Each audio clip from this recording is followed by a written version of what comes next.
Hello friends, welcome back to the my channel. मेरा channel पसंद आए लाइक करें, शेयर करें एंड सब्सक्राइब करें। तो देखिए, बैग धुल के डाल दिया था सूखने के लिए। स्कूल शुरू होने वाले हैं, 1 तारीख से स्कूल शुरू हो जाएंगे, लेकिन अभी एक्स्ट्रा क्लासेस चल रही है तो बच्चे स्कूल तो जा ही रहे थे। लेकिन मैंने बैग साफ कर लिया, फिर 2-3 महीने तक तो साफ होने वाला नहीं है। और वैसे भी बच्चे टिफिन डालते हैं तो उससे तेल रिश्ता है, कितना ही उसे अच्छा पैक करके दो, उसके बावजूद भी तेल रीच के बैग खराब हो ही जाता है। तो हर 2 से 3 महीने में तो बैग धुलना ही पड़ता है। और अभी न्यू सेशन शुरू हुआ है तो अच्छे से बिल्कुल साफ सुथरा ही स्कूल भेजेंगे बच्चों को।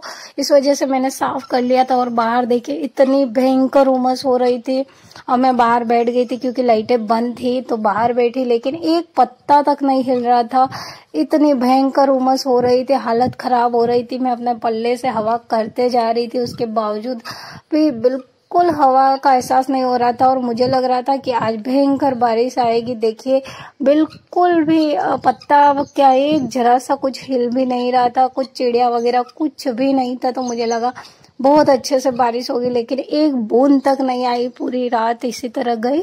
और देखिए, इस बैग अच्छे से क्लीन हो गया है, लाइट भी आ गई है। तो अब अंदर जाते हैं, बैग रख देते हैं, बच्चों को देंगे तभी ये अपना बैग वगैरह सेट करेंगे, नहीं तो इनको तो कुछ याद ही नहीं आता है। हर चीज याद दिलानी पड़ती है बच्चों को। और देखिए, मेरी ये कुछ बैंगल वगैरह हैं, इन्हें मुझे अलमारी में सेट करना है। कई बार क्या होता है ना, इतनी जल्दी रहती है कि चीजें मिलती ही नहीं है। तो मैंने इस बार सोचा है कि हालांकि मैंने कभी भी ये मेरे पास हमेशा से थी अलमारी और ये दे रखा था बैंगल के लिए, लेकिन कभी सेट नहीं करी थी इसमें। तो इस बार सोचा कि इसी में रख देती हूँ ताकि मुझे थोड़ा इजी हो जाएगा। कहीं जाना होता है तो अब मैं बहुत ज्यादा परेशान हो जाती हूँ, कोई चीज कहाँ है कोई कहाँ है। तो बस इस वजह से इस बार यहाँ रखने वाली हूँ सारी बैंगल को सेट करके। और ये देखिए, ये कुछ बैंगल है, कुछ और अलमारी में पड़ी हैं। ये देखिए, इस तरह से ये पूरा एक गला है, जो हमारी कुर्ती रहती है ना, उसका गला है। तो इसे मुझे जो कार्ड आते हैं शादी के, उस पर कट करके रखना है। सिलाई करते हैं ना तो काम में आता है ये चीजें। और देखिए, सारी चूड़ियां मैंने निकाली है। हालांकि अभी मुझे पूरी चूड़ियां नहीं मिली है, कुछ चूड़े वगैरह है जो इधर उधर हो रखे हैं, क्योंकि सामान मैंने उस रूम से इस रूम में सेट किया ना, तो कई चीजें मुझे नहीं मिल रही है। पर जो जो मिलता जाएगा मैं सेट करती जाऊंगी। देखिए, मेरे पास कुछ एंटीक आइटम भी हैं। इन्हें एंटीक आप कह सकते हैं क्योंकि 2005 से रखे हुए हैं। मेरी शादी हुई थी 2005 में, तब मैंने ये चूड़ियां ली थी। तो 2 तरह की है मेरे पास, मैं आपको दिखाती हूँ। देखिए, इसे अच्छे से निकाल के दिखाऊं। ये देखिए, मैंने ऐसा नहीं कि इसे पहना नहीं है, रफली पहना है बहुत, उसके बावजूद भी देखिए कितना अच्छा है इसका वर्क वगैरह। ये देखिए, ये भी खराब नहीं हुआ ऊपर का जो चीज है। तो बहुत अच्छी चूड़ियां निकली थी। ये देखिए, एक ये वाली थी, इस पे पक्के मोती लगे हुए, लेकिन मेरी एक छोटी सी मिस्टेक की वजह से इसका एक बैंगल घूम गया है। देखिए कितना सुंदर सा था, और इसकी चमक देखिए आप, अभी भी वैसी की वैसी है। 2005 से आप लगा लीजिए कितने साल हो गए, लेकिन चूड़ी बिल्कुल खराब नहीं। हाँ, आप देख पा रहे होंगे अंदर इसमें वाइट वाइट हो रखा है, साबुन गया है। तो आप उससे अंदाजा लगा सकते हैं कि मैंने इसको कितना पहना होगा। उसके बावजूद भी देखिए, है वैसी की वैसी चूड़ियां हैं, दोनों सेट बहुत पहने मैंने। तो चलिए, इनको छोड़ते हैं और अब करते हैं हम सारी चूड़ियों को सेट। ये देखिए, एक ये चूड़ा है रेड में, सारे बूर के ही चूड़े हैं।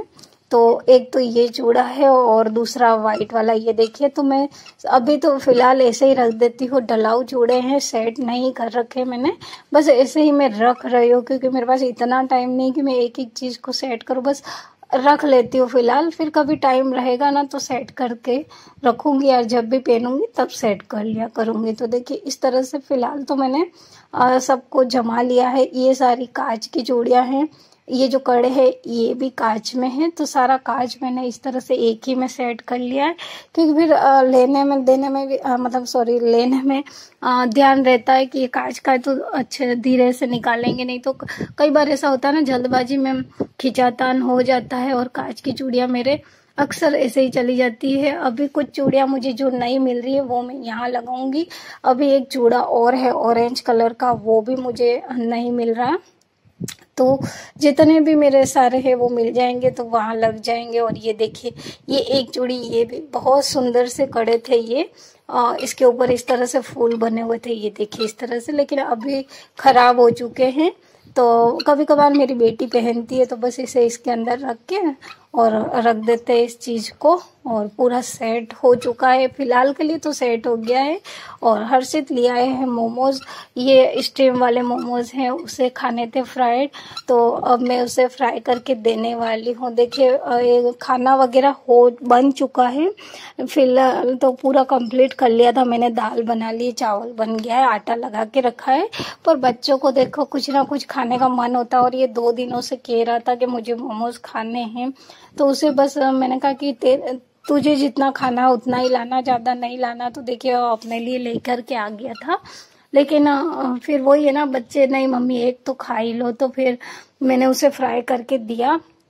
और देखिए इस तरह से, ज़्यादा पीस तो है नहीं, 6 पीस लेकर के आया है, तो उसका मन भी पूरा हो जाएगा और ये खा भी लेगा। और वैसे खाना तो तैयार ही है, तो ज़्यादा पेट भर तो उसे खाना था नहीं। सो ये इस तरह से मैं फ्राई कर रही थी, क्योंकि फ्राई वाले ज़्यादा अच्छे लगते हैं, स्टीम वाले इतने पसंद नहीं आते हैं। लेकिन ये हर बार ऐसे ही करता है, लेके आ जाता है और फिर मुझसे घर में फ्राई करवाता है। देखिए चटनी वगैरह भी लेकर के आया है, और कुछ ज़्यादा ही बातों बातों में फ्राई हो गए थे। तो बस इस तरह से हमारे यहाँ तो मिलते हैं। आपके यहाँ किस टाइप के मोमो मिलते ज़रूर बताइएगा। और बहुत टेस्टी मोमो थे, आप भी खाइएगा कभी हमारे इधर आए तो। और देखिए इस तरह से ये मेयोनी वगैरह भी लाया था, क्योंकि बच्चों को तो खाने का मन रहता है, लेकिन उनको मिर्ची भी ज़्यादा ही लगती रहती है। खा तो लेते हैं, लेकिन फिर बोलते हैं कि नहीं बहुत तीखा है, तो इनको मेयोनी तो चाहिए ही चाहिए। और कुछ ज़्यादा ही मेयोनी लेके आता है ये हर बार। सो इस तरह से देखिए ठंडे कर रहा था, क्योंकि उसे गर्म खाया नहीं जाता है फिर। और देखिए आप भी आ जाइए, खा लीजिए। Thank for watching.